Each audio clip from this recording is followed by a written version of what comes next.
Let us welcome back to the show. It's a new week, a new day, with our social psychologist, Gary Wood. Good morning, Gary. Good morning Afternoon, there. even. I don't even know what the time of It's day is. afternoon. I don't think it matters anymore.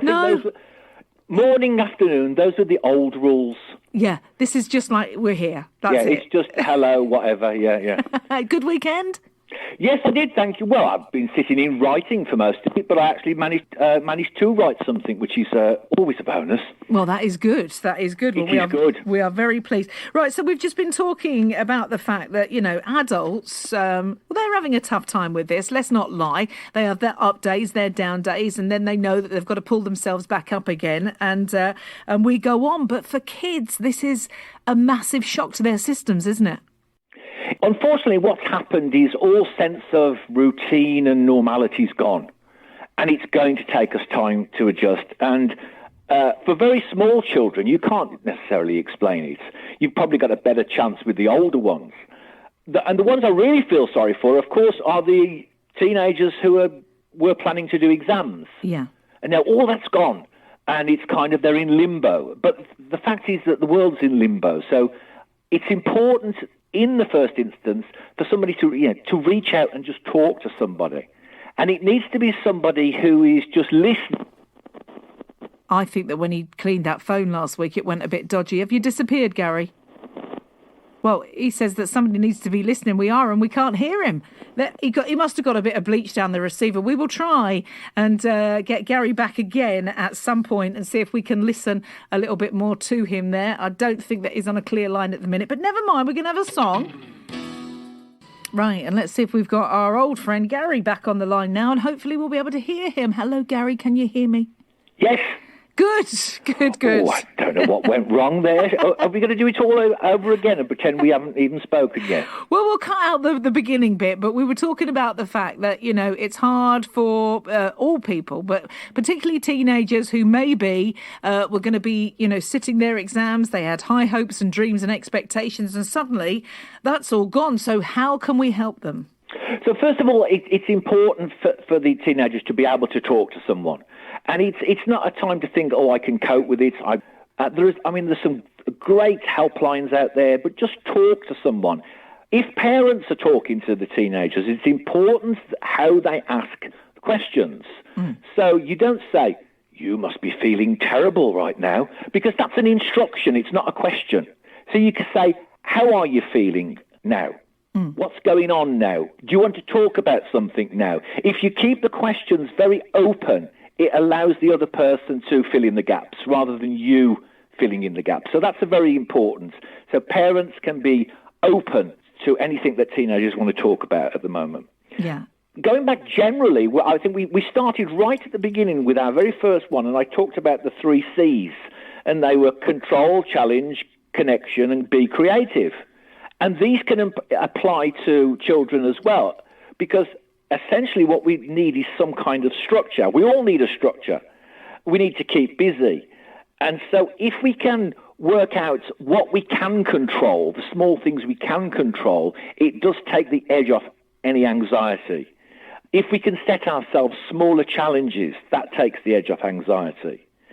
And the whole thing about talking to different people. Also thinking about what opportunities this presents.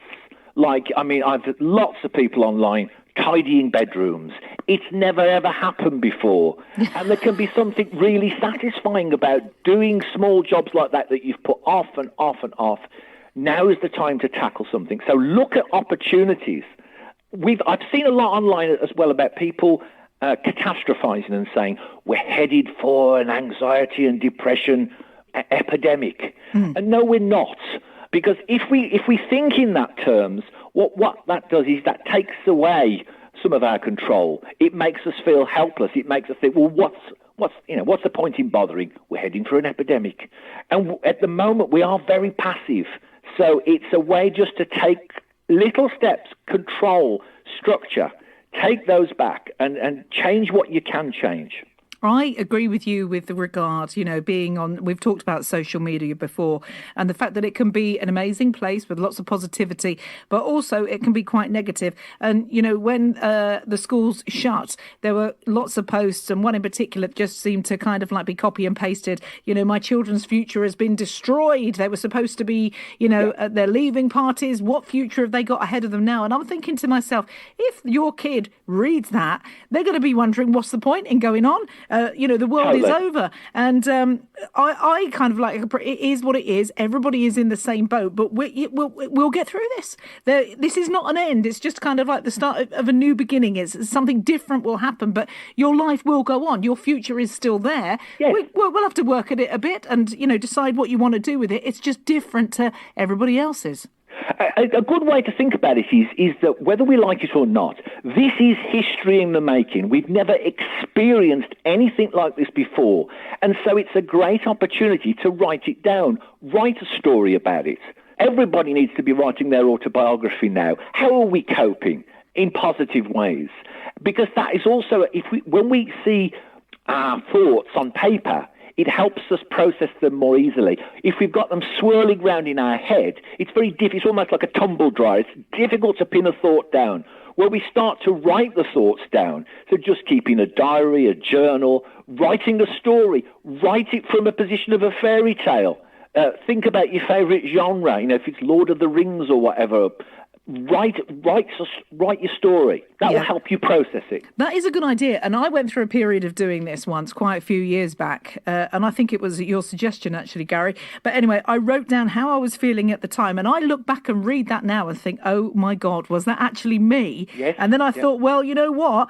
I got through all of that and I'm here now. And it just goes to show, because you can forget, memory plays a trick on you sometimes. But when you read what it was actually like and the fact that you got through it, you're here now, and all of that is in the past, it can be valuable to look back at and realise, we are strong, we can get through stuff. It's a record of how we've not only survived, but how we've thrived.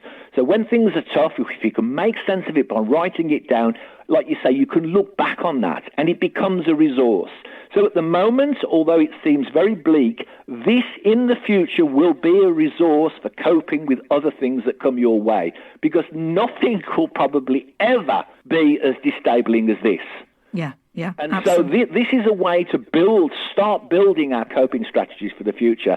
So although it seems bleak in some ways, there are great opportunities to be had in others. Gary, listen, I thank you very much. They've got clean, tidy rooms if they've spritzed them all, and they've got a nice space to sit and work and write now as well. So all of it is coming together. We'll have you back tomorrow if that's okay. All right, Gary? Yes, that's lovely. See you tomorrow with a better... No, I fixed the phone again. I don't know what I did. Yeah, well, no, just give it a good bang. It's all right. And No, it's delicate. This is Bakelite, this phone. Right. Okay. Wrap it in cotton wool. Thank you very much, our social psychologist, Gary Wood, and we'll have him back on tomorrow as well.